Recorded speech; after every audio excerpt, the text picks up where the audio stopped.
Seguimos en el capítulo 5 de San Lucas y hoy el texto bíblico es justamente los versículos 33 y 39. En estos dos versículos aparecen dos especies de parábolas.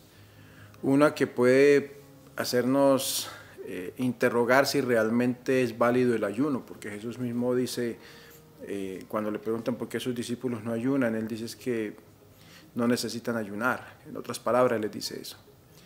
Y el otro es la comparación del vino puesto en odres nuevos o viejos.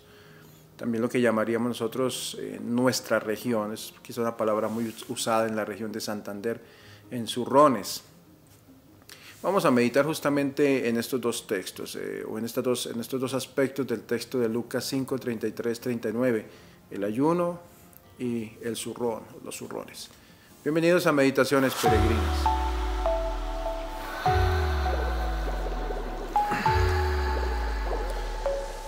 Lucas 5, 33, 39.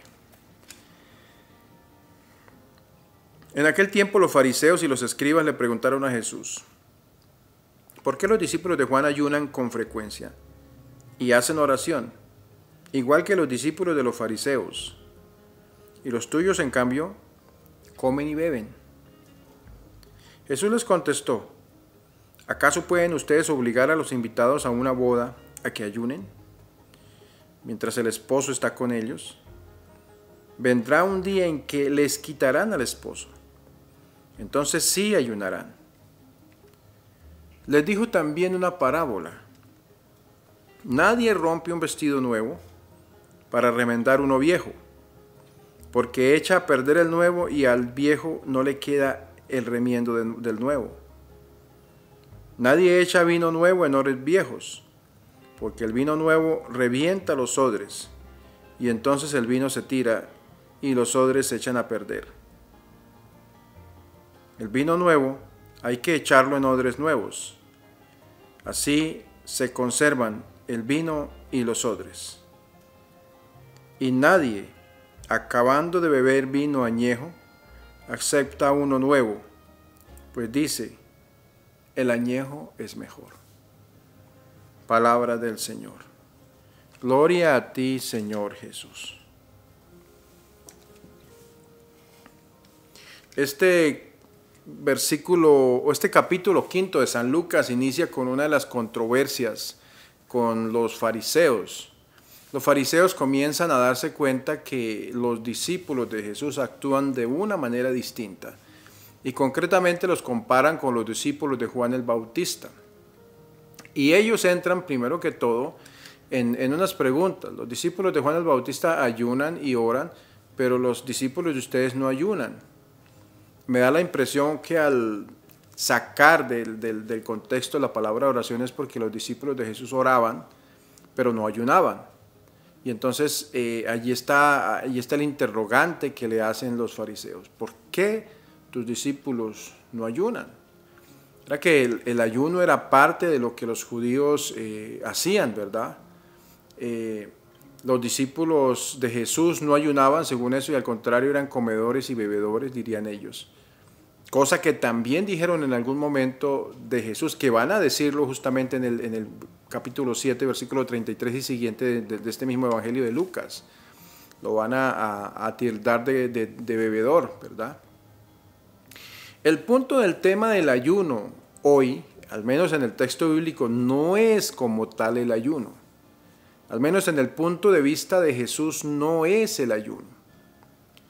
El ayuno era parte de un programa de vida de muchos judíos, de la mayoría de los judíos practicantes, incluso de Juan el Bautista, como lo sabíamos. Era una manera de ascesis, de reprimir, digamos, los propios deseos. Si miramos, Jesús había ayunado 40 días en el desierto. La comunidad cristiana siempre lo hizo también, de dedicarle 2 días de la semana al ayuno. Los primeros cristianos ayunaban miércoles y viernes. Y aunque ustedes no lo crean, hay muchas personas que viven este ayuno de miércoles y viernes. Más de las que uno se imagina, porque eso no es algo que la gente cuente. Pero el ayuno de miércoles y viernes era una parte de la vida de la comunidad cristiana. Jesús no quita el ayuno. Jesús no lo quita porque es algo que está muy centrado en la espiritualidad del pueblo. La pregunta es, bueno, ¿cuál es entonces la situación o por qué? ¿Cuál es el punto de conflicto acá? Y el punto del conflicto quizá debe ser si nosotros nos centramos en entender cuál era el sentido del ayuno. El sentido del ayuno para los judíos era una preparación. El ayuno era una manera de prepararse para algo que estaba por venir. Y eso que estaba por venir era el Mesías. Es decir, el ayuno como tal era la preparación para la llegada del Mesías y para estar en una gran fiesta donde ya no se habría de ayunar, sino que sería el gran banquete. Entonces ese ayuno de preparación mesiánica, le podríamos llamar así, nos deja ver, de hecho lo hacían no solamente dejando de comer, sino que estaban con la cara triste y estaban con ropas como de duelo, de mortificación, de sayal, decían ellos que se vestían. Entonces la cosa aquí es que los discípulos no ayunan porque ha llegado el Mesías, ha llegado aquel que están esperando, y entonces ahí están en la fiesta. Y lo mismo es lo que dice el Señor, cuando están en la fiesta, ¿quién le va a pedir a los invitados a la fiesta que ayunen en la fiesta? Una fiesta es para celebrar. De hecho, mucha gente a veces cuando ayunan los domingos se dice es que el domingo no es día de ayuno, porque el domingo es un día para dedicárselo al Señor. ¿Sí? Luego, lo que muestra y lo que dice el Señor es cuando les quiten al novio, cuando el Mesías se vaya, en otras palabras, entonces sí que tendrán que ayunar. Y ese momento inicia de nuevo para la vida de la iglesia después de la ascensión del Señor. ¿Sí? Pero ya hoy de una manera distinta, ya no en un tono de tristeza como lo hacían los judíos, sino con un tono de esperanza y de confianza en el Señor. Cambió el sentido del ayuno, pero el ayuno continuaba siendo parte y continuó siendo parte de la vida de la iglesia. Como les decía, los primeros cristianos ayunaban 2 veces a la semana y hoy hay muchos que ayunan esos 2 días de la semana. Jesús quiere hacer un énfasis específico aquí en la novedad que tiene aceptarlo a Él como el enviado de Dios. Y para eso, para hacerles entender a ellos lo que significaba aceptar el enviado, entonces es que coloca estos 2 textos que son siguientes al problema del ayuno. El primero, el de la pieza de ropa, de tela en un manto nuevo o en un manto viejo. Si yo coloco un remiendo de nuevo sobre un manto viejo, y el otro texto, el de los vinos nuevos en odres viejos. Esto nos lleva al segundo aspecto, a un escalón más, a un estado más, a un nivel nuevo acerca de esta relación que debemos tener con Jesús. Cuando nosotros aceptamos a Jesús en nuestras vidas, significa que debe haber cambios importantes. No solo se trata de tener algún conocimiento acerca de Cristo, sino que todo nuestro estilo de vida tiene que cambiar. Significa vivir con alegría interior. Jesús, que habla de sí mismo como si fuera el novio de la boda, aquel y los discípulos o nosotros mismos como los amigos del novio, nos invita justamente a que vivamos de fiesta. El hecho de que nosotros nos encontremos con el Señor en nuestra vida debe hacer que nuestra vida esté llena de la alegría de Cristo. Es algo que se debe notar.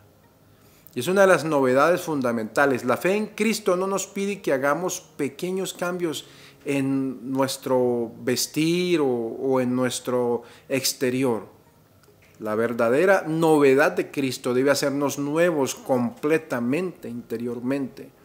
Es decir, no podemos simplemente ponerle un remiendo a nuestra vida porque eso no va a funcionar. Aquellos que creen que la religión y la fe es simplemente para vivirla en un pedazo de mi vida y en el resto no funciona. Aquellos que creen que ser católico es dedicarle 1 hora a la semana, un domingo en la iglesia, es todo y su vida disoluta y su vida de pecado no va a cambiar, no funciona. Esa no es la manera como Jesús nos quiere mostrar lo que significa recibirle y aceptarle a Él.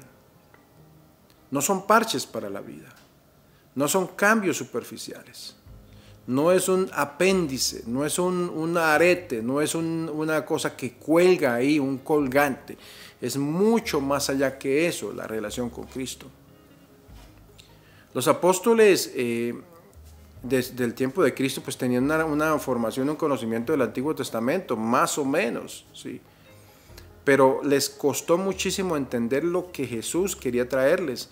Y en otras palabras, ahí fueron importantes los mensajes de aquellos que fueron, llamémoslos así, que fueron guiados por el Espíritu Santo, iluminados por el Espíritu Santo, concretamente el caso de San Pablo, que él tuvo la capacidad de entender todo aquello que había aprendido del Antiguo Testamento, porque quizá era el de los apóstoles posteriores de Cristo, digamos que no fueron del grupo de los 12, fue el que tenía una comprensión mucho más amplia y más clara del Antiguo Testamento, y aquel encuentro con Cristo lo transformó no solamente en el exterior, sino en el interior de su vida, y entonces él logró interpretar y descubrir cuál era el camino que debía mostrarle a la iglesia. Lo mismo Pedro.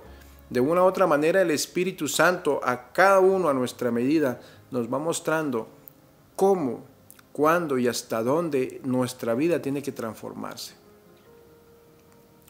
Estamos hoy rodeados de una sociedad que ha vuelto más atrás de los orígenes casi de la misma vida de fe. Me refiero a que muchas veces hoy la gente se va mucho más atrás de la misma religión a volver a prácticas de paganismo. Y entonces ahí es donde uno descubre que la gente está perdiendo el sentido de Cristo. Y muchos de ellos se hacen llamar cristianos. Hoy se nos obliga a cambiar de nuevo, pero ese cambiar es descubrir que Cristo nos ha dado las respuestas que necesitamos en el mundo.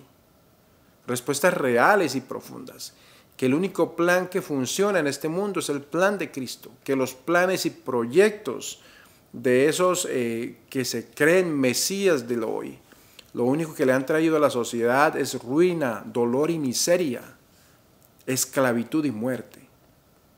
Hoy se nos invita no solamente a ponerle un remiendo a nuestra vida de fe, sino que toda nuestra fe esté revestida de Cristo. Eso es lo que nos llama, a eso nos llama el Señor. A eso es lo que nos llama la palabra en el día de hoy.